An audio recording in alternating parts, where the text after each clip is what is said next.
আসসালামাইকুম। ইএসপি লিমিং সেক্টরের মাধ্যমে আমরা একটা নতুন আরসিসি কাজের ভিডিও নিয়ে চলে আসলাম।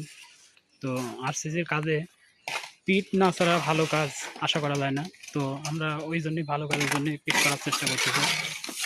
যে এখানে আমরা একটা মলের একটা পানির পিট করতেছি।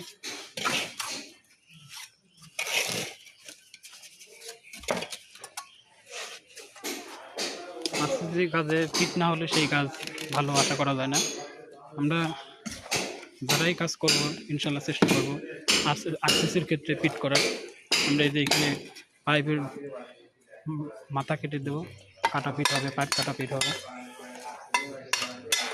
এখানে এটাই বলতেছি যে আরসিসির ক্ষেত্রে পিট ছাড়া আরসিসি কাজ ভালো পাওয়া আশা করা যায় না। আমরা যেখানে আরসিসি কাজ করি আমরা চেষ্টা করি পিট করার জন্য, এই জন্য আমরা এখানেও পিট করতেছি। ইনশাল্লাহ আপনারা জানাবেন আরসিসি কাজে পিট কতটা জরুরি।